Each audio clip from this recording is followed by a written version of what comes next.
Well, hello there to everyone who is either watching or will be watching this recording. This is another episode of Ascension with A Course in Miracles. It's actually episode 131. We've been doing this now for, I don't know, 3+ years. Not quite 4, but a little bit over 3. And here we are towards the completion of this year. And I haven't quite decided if I'm going to host one of these next week, which is the last Wednesday of the year.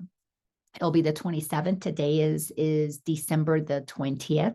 So I'm going to just sit and feel into that. It all depends on if I feel called to host an Ascension with A Course in Miracles. And as always, these are opportunities for me to share not only examples in my own life of how I use A Course in Miracles, but it's also a time when it's as if, higher consciousness, God, source, spirit, the Christ within just takes over and uses, this body vessel to transmit whatever it wants to share, specific to A Course in Miracles and specific to the love, the truth of who we really are. Because we are in the midst of such auspicious times, we are completing the year 2023, which is the 4th year in this decade. 2024 will be the 5th year. You got to think about it. 2020, 21, 22, 23, 24. So 5 years. And then we move into the second half of the decade. And 2020, the decade, those 10 years are crucial for humanity to understand the truth of who we are. And it's also a time when a line is drawn in the sand. And in the 5th year, in the middle, the line has to be drawn in the sand. We can still be unconscious and aware. And next year, 2024, it's almost as if it's the final year. And nothing is ever final in consciousness, by the way, but it seems like the final year where humanity must be able to see what has been hidden, what has been a lie, what has been illusion, what has been control and manipulation by the egoic nature. We must see it for those who are making the choice to cross the line. I mean, it's really very, very simple when you look at it in those perspective, is that all these things have been erupting. Jesus was here in what appears to be 2,000 years. And of course, I'm speaking as if linear time were real, because in the human experience, it does appear that way. But in consciousness, there is no timeline. All time appears simultaneously. So we're operating in multiple timelines, infinite timelines at the same time. But humanity's mind has not been trained to understand that yet. So we are still operating in the linear perspective. So in that perspective, it appears that we're coming to a point of completion. And the completion is so that humanity can have a choice. It's a split in timelines. Some are going to choose to cross the line, as I do in my drawing here, to cross the line and ascend, to be more soul connected, operate more from truth. Or some are going to make the choice to stay in the lower frequency. Now, there's nothing wrong. Neither side is right or wrong. It really isn't. All of it is consciousness. All of it is love. All of it is an opportunity to feel whatever it is that we want to feel as creators of our reality. When we create at this level, we are unconscious. We're asleep in the dream. When we create at this level, we are conscious that we are in a dream. So someone who is awake, you know that they're really awake when they know that this dream is made up and you are in the world, but you're not of it. When you think you're awake and the world still appears real, as we've been reading in A Course in Miracles, we have idols outside of ourselves. We have government entities, business entities, father, mother, boss, spouse. We have others who tell us what we can and cannot do when we are appearing to basically feel like we get our power from the outside. We get permission from the outside. We get judgments from the outside when we still believe that the outside is real. Well, you're not really awake, because to be awake in the dream is to know that there is no such thing as power outside. all of it is being projected from within, because you have come to have had that felt experience that you and God are one, meaning you are the one entity that is the creator of your reality. And everything then is a projection cast out there, like a screenwriter would put characters in a play to offer an experience. And those who want an experience in contraction then are operating asleep in the dream, and the dream is real. Those who are operating in awareness, in a felt experience that they and God are one, then you know that the dream is an illusion that you are projecting. So the dream has no power because you're the one projecting it. And then you begin to realize, the more that we're ascending in consciousness, the more that we're becoming aware of the truth. Well, if I'm creating this dream, if I'm projecting it, let me project something that is more fun and easier, because then you understand the power of collaborative co-creation. You connect with those that, as the Course in Miracles states, will be part of a happy dream. We know that we're appearing in physical bodies. We know these bodies are not real, but we know that we're using them to have a temporary experience. That is the process of liberation. Your mind has been liberated from conditioning. Now you're operating in alignment with Source, and you are in the dream, but you're going to let it be happy. Now everybody knows the rules that we're all projecting. We all know that we're equal. Nobody's better than the other, because you are a projection in my dream. I'm a projection in your dream. We've casted each other into each other's life experiences for a reason. And then we focus on what we have in common, what our desires are, instead of the selfishness and the greed that are part of the lower realm. In the lower realm, your mind is basically run by conditioning. You're programmed. I was programmed to believe specific things about men and women, specific things about the government, specific things about God outside of me on a cloud somewhere, like a bearded man like Santa Claus. I was indoctrinated, as all of us are, to fall into the illusion of separation. And that was created through a program that's really challenging to break through. But if you want to, you can. And Course in Miracles will help anybody move a little bit into awareness, or all the way out into awakening. You get to decide how far you want to go in the waking up process, because it's like grades in school. There's always the more. There's the 12 years of elementary, and middle school and high school. Then there's college. Then there's master's, and there's PhD, and there's continuing education. So there's never ending to the amount of opportunity to expand your awareness, because when you understand that God is infinite, there's no end to it. But the ego is finite. You're only going to go to a certain place with the ego, and it's always going to be more tension, more tightness, more contraction, more limitation, more, because it's based on fear. So it's always protecting yourself. So if you are one who has decided to utilize the teachings of the Course to free your mind, to unwind your mind from the tight illusion that we've been conditioned to believe is true, and it's all that's true, then what is possible is not really something that we are familiar with, because the mind has been wound up so tight. But what is possible begins to enter into our consciousness as just memories, ideas, creativity, intuition, and more of us that are opening up to that. Well, we are connecting with one another and creating those communities of what is known as the new earth. We're thinking more alike. We don't give our power away. We may play by the rules, but we're not beholden to them. I don't believe that a president or a movie star or a general of a military or whatever have more power over me. Not at all.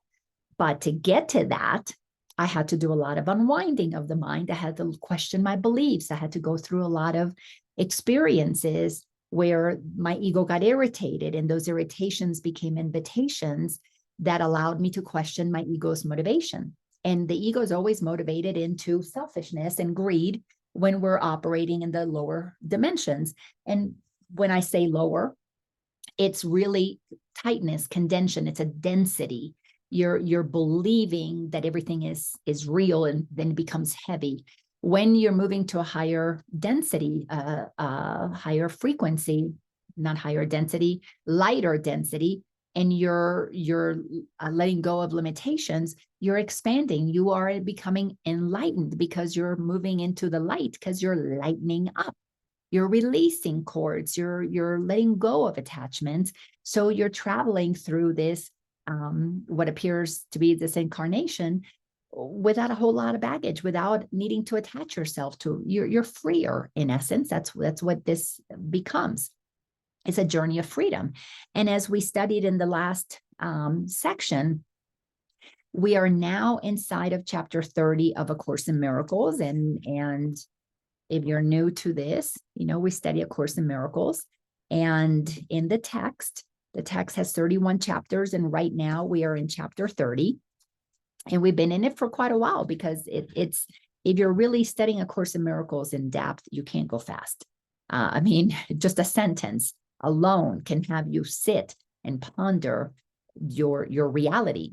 So we go at the pace that basically is transmitted through me.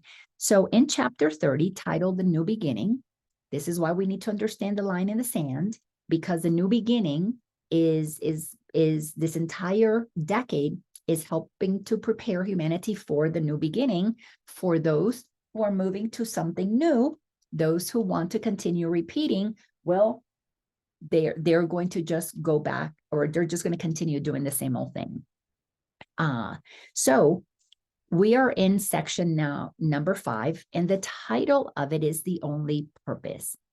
And to really get that the new beginning is nothing more than recognizing that there's only one purpose when you wake up. That purpose is to be who you truly are. And to be who you truly are, you need to know, who are you? And when you understand that what you are is nothing but pure consciousness, this is what God is. God is the consciousness that animates everything. When you tap into that consciousness, you're tapping into an intelligence that is so vast. It's the intelligence that creates everything, instead of your conditioned intelligence, which is what the schooling system does to you. It basically takes your vast imagination and condenses it. And then, of course, it tells you, well, now you have a degree, so now you think you know something. But really, it's the opposite, is you've lost the ability to connect with more of your imagination. So you operate in a limited understanding of things, what you're taught to understand. So as we move into understanding who we are, well, we're discovering we are non-physical, we are unlimited. All that is made of the same thing. And when you recognize that in another, that's what love is you just recognize yourself in others. You do unto others what you would want them to do unto you, because it's one energy. You recognize the oneness. And we don't understand what love is as humans, because we've been conditioned to believe that love is what somebody gives to you. And love is what you feel towards another person based on certain criteria. Well, you can love your child, or you can love your parents, or you can love a partner if they love you back. So it's very conditional. There's a lot of things that need to be met for those conditions to allow you to think that it is love. But the love that we are discovering is the love of knowing that you're one with all that is. What condition would you place? Everything is you, because you are part of everything. Then there's no conditions. But what that looks like is, or feels like, is compassion and kindness and gentleness and trust and generosity. All those wonderful characteristics that the Course in Miracles tells us are the characteristics of one who is a teacher of God, one who walks around teaching, I'm God, you're God, we're all God. So those characteristics become embodied, and all of them is what love is. There's not just love for your child or your husband or your whatever. It's just who you walk in the world as. So the only purpose that we have in this world, and the Course tells us, and we saw this in paragraph 1 last week, is that our only purpose, or the only purpose of the world, is forgiveness. We are beginning to wake up to realize, wow, we have to forgive ourselves. We didn't know that we were born incarnated with, that we chose this reality, and that we entered into a family, and little by little we got conditioned out of our truth, and we descended into the lower realms of consciousness. So we are forgiving ourselves for having forgotten that this is what we agreed to do before we even incarnated. And then we forgive the world. We begin to forgive the world. They don't know what they're doing. When others are operating in meanness and selfishness and greed and control and whatever it is, and jealousy and betrayal and revenge, they don't know what they're doing. If they knew what they were doing, they would realize, whoa, we're one with everybody. Why do I need to control you? Why do I need to take revenge? Then we operate in a much more mature state of beingness, because you understand the rules of the game. You now understand what is going on here. So this decade is helping those who are going to use their eyes to see and their ears to hear what's really going on, to have had time to do the work and make the choice. Are you going to continue to operate as if the outside has power, or are you coming within, finding God within, and connecting, aligning with that as your truth, and then from that place, being in the world but not of it, so that we can become the examples of what alignment, as Jesus did, what that alignment with God is all about, which the church has done a wonderful job of making sure you did not understand the truth of what Jesus was teaching. Course in Miracles is Jesus channeling his truth in such a way that there's no mistaking. Yes, you can interpret it based on the level of consciousness. I've been teaching from A Course in Miracles for over 10 years, and it's amazing. Depending on where people are at in their consciousness, they interpret the Course in a specific way. And that's okay, because we go through the whatever interpretations we need to go through until there is no personal interpretation from the ego. But you can't do that until you know the ego and you transcend the ego. Then all that is left is God's interpretation, because you have aligned with it. You have accepted it as your truth. And then you realize, oh, my only job is to be loving, is to be kind, gentle, trusting, compassionate, generous. And you realize, once you live as Jesus lived upon this planet, then you are the living Christ, the living Buddha. You are one who has embodied the truth. You know the truth in your head, but you also live it in your heart. And then you walk upon this planet unattached. You're totally free. Doesn't mean you don't have commitments, you don't have relationships, you don't have things that you do and participate in. God knows I got plenty of those. But you know that they're all part of the game that you have set yourself up to play. Now, why would you harm anybody in the game when you know to harm them is to harm self? So it takes a while to move to the place of that total, complete awareness, and then the walking the talk. So if the purpose, the only purpose of the world is to forgive it, then you realize, okay, there's either forgiveness or acceptance. If I'm accepting things as they are, then keep doing that. You don't need to train yourself into doing anything. But if you keep having irritations, if you keep having altercations and you're bothered by this or that or the other, then you have forgiveness work to do, because you believe that thing has power to upset you, to make you feel better. So there's still power there. And of course, we already passed those sections, because I was talking about the idols that we have built outside of ourselves. So here, in last week, we were looking at the importance of the value of forgiveness. As the value of forgiveness is perceived, and it takes the place of idols, external powers outside of us, which we seek out those idols because we think they're giving us something, because we operate from lack. We don't understand the abundance of oneness. Oneness is all that is, so it's pure abundance. But when the mind is trained into hierarchy, and you think you're a little peon at the bottom, and then only the few at the top get to have something, then your mind has been totally, completely inverted, and you operate from lack. So you look for something outside of you to give you what God has already given you within. So anyways, it's an amazing process to go through this forgiveness exercise, because I'm telling you, I've been on this journey over 20 years, over 2 decades, and still I continue to experience the understanding of why forgiveness is so important. Usually after I have, well, always after I have forgiven something that my ego before would not wanted to have forgiven.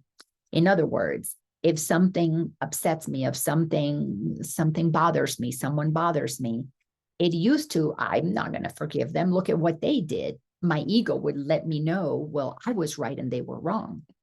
And then I've had to say to my ego, quiet. I don't want to hear what you have to say. And no matter what you say, it's not their fault. I'm taking responsibility. So there was a process of an internal battle within, where there was a part of me that wanted to judge and a part of me that was saying, no, I'm not doing that anymore. So there's a lot of conflict that happens within ourselves as we go through this journey. But at some point, you know that forgiveness is what must be done, because it's the only purpose that the world has, is to show us the places of unforgiveness that trap us into the lower realms. And once we've made the decision that we're moving beyond those lower realms, then you do forgiveness and you ascend. The formula is very simple. So as I practice that forgiveness, then I began to understand, well, that was the only way to expand my heart. That was the only way to feel more of God within me. That was the way to ground myself in the truth that allows me to experience a happy dream, so that I can co-create the new earth with those who are doing the same thing. So the last sentence in paragraph number 1 was that the importance of forgiveness. And it is recognized that all things must be first forgiven and then understood. Because until you practice the forgiveness, the shift within doesn't happen. So you will not understand the importance of forgiveness until you commit to forgive. But again, you have to override your ego, because your ego tells you they don't deserve to be forgiven. Look at what they did, which gives us the righteousness to hold others in contempt instead of freeing yourself. The ego's tricky. It is not, it's an aspect that we need to have the 3D experience, but it's an aspect that we have to transcend to move into a higher dimension. In the 4th dimension, which is the bridge between being asleep and waking up fully, it's the journey of awakening. Well, you're going to learn all of these things, and the Course in Miracles is that perfect teaching to move us through that journey. All right, so paragraph number 2 says, here it is thought that understanding is acquired by attack. Here in the world, we think, well, if I attack you, then that makes me right, because look at what you did to me. Then we have a long list of things, and that somehow makes us be smarter or know the truth. And we even have a court system where we get to play these things out. Sentence 2 says, there it is clear that by attack is understanding loss.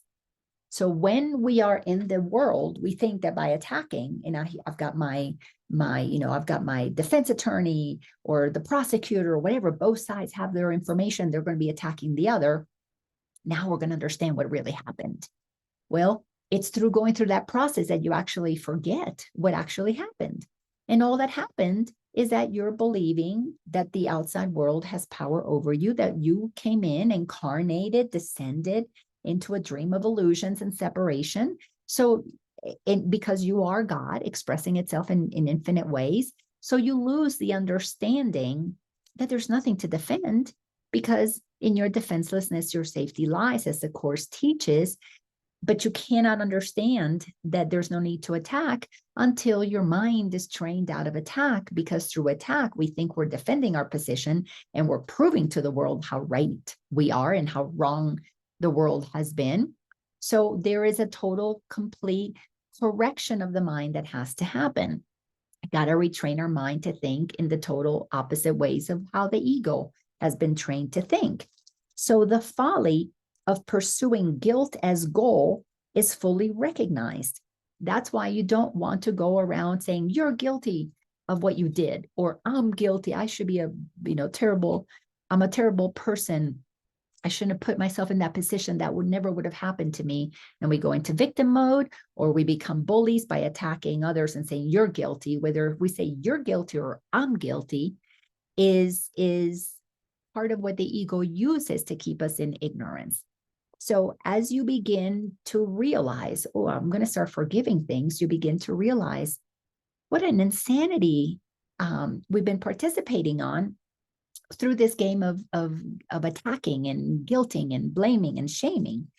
And idols are not wanted there, for guilt is understood as the sole cause of pain in any form.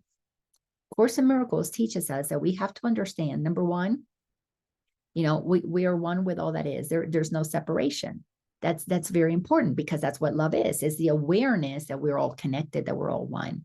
But one of the things that it teaches us is that we have to do forgiveness, because it's through the process of forgiveness that we let go of guilt. And it says in here, guilt is understood as the sole cause of pain in any form. And this is getting into the more advanced parts of the teachings, but we have to see how we project power on idols. Oh, the president has the power. The financial system has power to make me feel safe and secure financially or not. The boss has the power to make me feel good about my talents, or whatever. The spouse has the power to complete me and make me feel good about who I am. What we must understand, and again, this takes quite an advanced training in through this process, is that when we give power away, what we're saying, or we think we have the power and then we can blame somebody and guilt them for what they did. Either one, it's all a projection, so it's all the same thing, is an obstacle.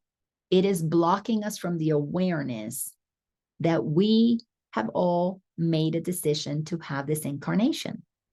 So the ultimate guilt is that deep down inside, there is a knowingness that we chose to have these experiences. And when we do something that is unloving to another or to ourselves, there's this gnawing guilt that resides. It feels like a low-level, low-grade irritation that most people don't really go into very deeply until you begin to peel the layers and you realize that there is a point when we come to on this journey where we realize, oh my gosh, I did this to myself. All that suffering, all to me and to others. Wow, I am the author of all of that. And then the ego will want to have its last word, which is, well, you should feel guilty for having denied the truth. You should feel guilty for having blocked God. You should feel guilty for thinking that you were separate from God. So we have to work through that internal guilt and come to the other side and acknowledge, oh, you know what? Yes, I forgot God. Yes, I thought I was separate from everybody else. Yes, I thought this world was real. I did it because I wanted to. And until we begin to take full, complete and total excited responsibility for that we create our own reality, then that guilty part stays there. That makes you feel bad for having forgotten that you were God, having a human experience. And we want to transcend that. And that's really the last act of forgiveness, is I forgive myself for forgetting. I forgive myself for forgetting and playing the game of separation. And when you can come to this place where you no longer want idols outside of you, you no longer look for anything outside of you to complete you or make you feel good or safe or happy or whatever, then you understand that guilt, that, oh, wow, what if God, God's going to get mad at me for me pretending to not be one with it. It's a level of suffering and of pain that we have to release, because that keeps us from accepting that it is not God out there that's going to be mad at us or upset with us that we created this human hellhole that we have done on planet Earth. It is God in me. I, as God, have been using my power without love. I blocked love by believing all the things that I got trained into of separation, of lack and limitation, of hierarchy, of specialness. I did it to myself. So God is not going to punish me for having forgotten who I am. I liberate myself when I accept that I am God, and so are you. And from that place of realizing, wow, I am God, and then I can take stock of my life and go, oh my goodness, isn't that incredible? Wow, I was born into this family. How amazing that I chose that family. And I came into this role as a middle child. And then I went through these experiences that were painful. And I went through this suffering and this trauma. And Dad left when I was 10. And look at what that allowed me to create, because the beliefs that I had that an idol, Dad outside of me, if he left, that meant there was something wrong with me. It allowed me to then be able to make up this entire story about myself that wasn't true, that allowed me to have the relationships that I had. And I can sit back and I go, oh my God, that's pretty amazing. That's pretty amazing. That as a being that is the creative source of all that is, I shrunk my awareness into such a limited perspective. And then I chose a family that would allow me to have the experiences that created the very traumas, the very situations that allowed me to play out this game. Well, my gosh, I deserve an Oscar. I deserve an Oscar. It's like, wow, I played that part so perfectly well. No wonder I incarnated as Laina, because I played it so fantastically well. Once you come to the place that you see your entire life instead of, well, I'm messed up because of what happened to me, but rather, oh, I got to experience being messed up because I chose to play all these parts and I casted all the right and perfect people in those roles.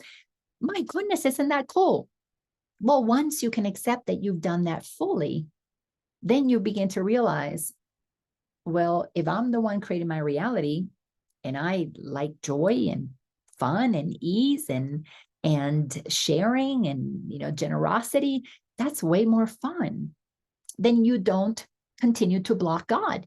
You then allow all that you are, which is what God is, which is love, which is nothing but the acceptance that all is one, operating in all kinds of different ways to give us experiences. Now from that place, you can begin to just relax. Now you're just here, and the body's going to go through what the body goes through. The body's going to age, and the family, friends are going to come and go. Situations are going to come and go. Presidents will come and go. All of those things will come and go, but you are committed to only being extending love. And once you only extend love, then there'll never be any suffering for you. That's what liberation is all about. And can you imagine? We had Jesus and maybe a handful of people at his time doing that. And then a couple hundred years later, maybe we had a couple hundred people doing that. And a couple hundred years later, maybe we had a couple thousand people doing that. But now we have millions of people that know that truth. And if you think of each one of those people as a little candle where it was dark before, and there was 1, and there was 10, and there was 100, and there was 1,000, now with millions of people on the planet shining their light, we can see more clearly what's always been there. That's why things are surfacing, because people are no longer afraid to go dig for the blocks, the obstacles to love. And there are people that at this level of consciousness are experiencing anger. That's a higher frequency than being in apathy and feeling totally disempowered. But the system that is continuing to try to control people, which it's not a system out there, it's part of what we created. We cast it out there to show us that we have the opportunity to move back into a place of anger, which activates a frequency and energy that says, you know what, I deserve better. That's how we begin to move out of the guilt and the shame and the victim story, is that anger that inspires a desire to change things. And that anger is activating a movement that more and more people, because when you move from anger, then you go to pride. From pride, you go to courage. Those are frequencies that we have to amplify within ourselves, but you can't get to pride and courage until you've gone through anger.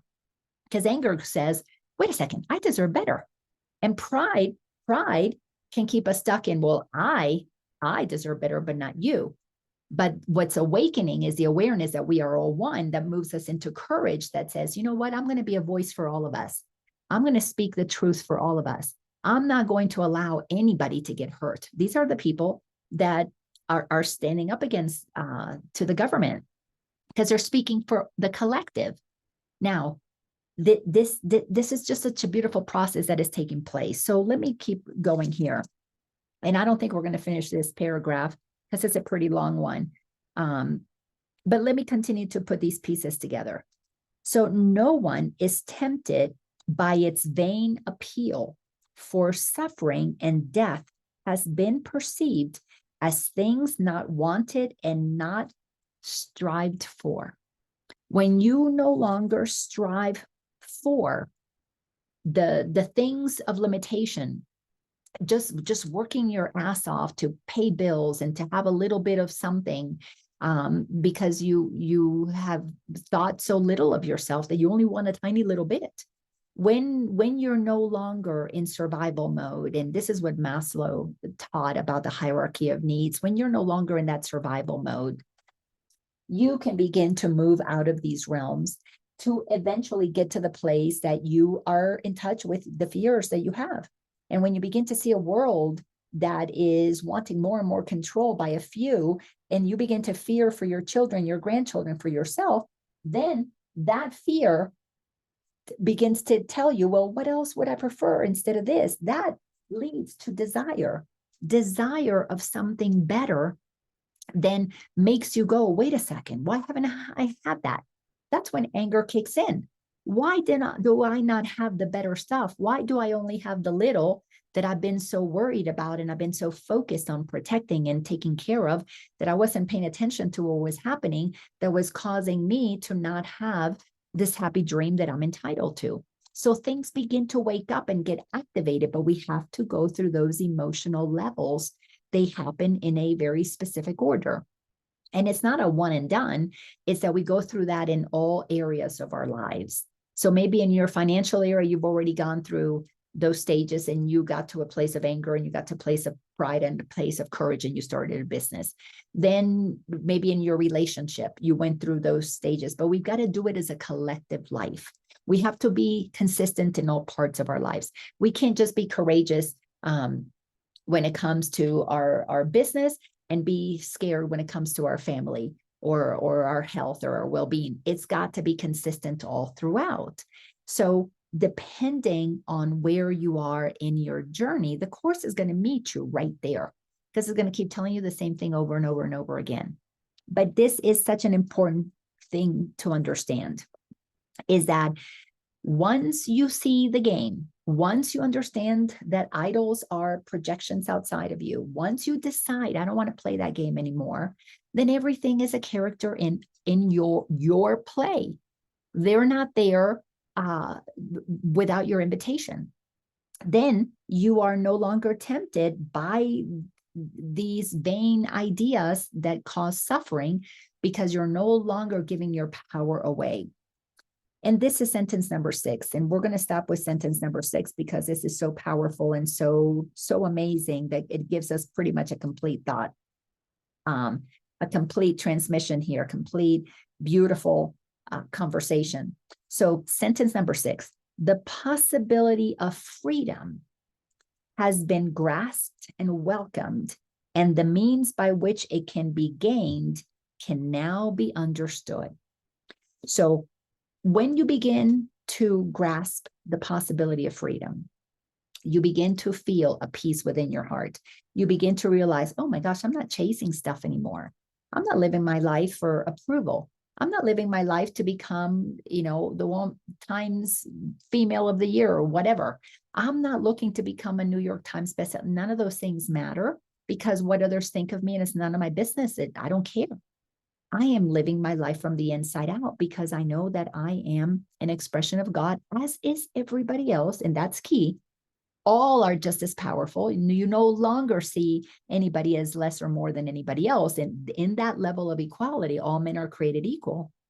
You begin to realize that we all want the same thing: the pursuit of life, liberty, and happiness. Life, you want to live your life fully.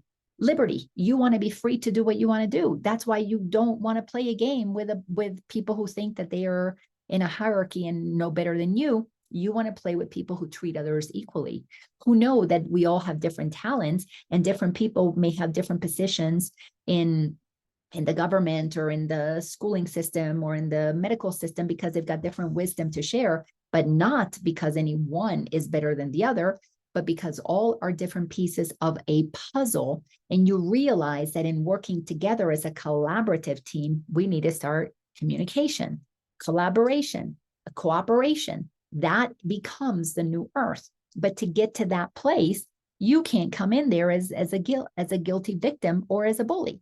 The frequencies don't match. You will not be allowed to come into a space of so much loving compassion and kindness and generosity and transparency. You just vibrationally, you'll think those people are crazy. You won't even be able to move in those circles, because if you think you're better than or you're less than, it will not be a match. That light will make your guilt and your fears come up, and then you'll have to go do your own internal work. The line in the sand is, are you ready to do that work to accept that you and everyone are equal? Are you prepared to let go of being guilty, thinking guilty that from the times you were a bully, or guilty that you're a victim? You got to let go of those stories. You cannot take those stories into a place where you're starting with no stories. That is unwritten. You cannot come into a new earth with your opinion of it if your opinion of it is egoically based. You can only go into that world, be part of that, when you allow God to speak through you, when you allow something of high consciousness, meaning high integrity, transparency, love, compassion, understanding of truth, to be what leads you, what guides you.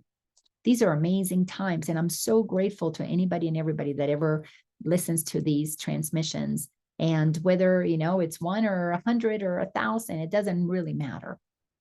These transmissions are a gift that I give to myself, because when I allow Source to just speak with no limitations, it's amazing the things that come out that I like to hear. I like to go back and listen to, so that I can be more in alignment, in touch with the truth of who I am. So thank you for being the opportunity by which I get to gift such amazing high vibes. I'm tingling in such a high place. So I get to experience the rest of my day in this, because the possibility of freedom has been grasped and welcomed by me. I began to feel freedom when I began to experience my connection to God as the truth of who I am back in 2007, when I had my first encounter with the divine. My journey started in 2002, but it took 5 years for me to begin to feel God moving and guiding me, because there's still a lot of ego seeking, yes, but there was a lot of ego. But when I felt God in 2007, it changed my life. And knowing that that was the truth of who I was, then my life has been committed to removing all the obstacles to living as that, being my reality. So I grasped that freedom and I welcomed it. And the means by which it can be gained became understood. And I had to forgive myself for forgetting that this is all a game. This is a divine game of hide and seek. I did this because I wanted to, but I also chose that in this lifetime, I would stop playing the game with blinders on. I would take the blinders off and wake up and realize, oh, it's a game. Now I'm going to play it with love, with joy, with compassion, with kindness, and forgiving those who know not what they're doing. Because if they knew what they were doing, they would be co-creating a new earth. But if they don't want to co-create a new earth, they get to continue to live out in the old earth. And it's okay, because they're characters in my dream. Amazing. Thank you again for being here. If you like these episodes, go to my YouTube channel or my Laina Orlando Facebook page, because I list them there in my business page, not my personal one. I don't post a whole lot in my personal one, but in my business page, I do post these episodes there. But YouTube, Laina Orlando, you can find all of the past episodes. This one's 131, so the previous 130 are there as well. Oh, thank you for that, love. All right. See you all possibly next week. I'm not sure again if I'm going to do that one or not, but I will email, text those who are regulars, and you will know. At the very least, I'll see you all next year. What it appears to be next year, which is not really next year. It's all happening now, but possibly next year, 2024. The line in the sand year. Love you all. Bye-bye.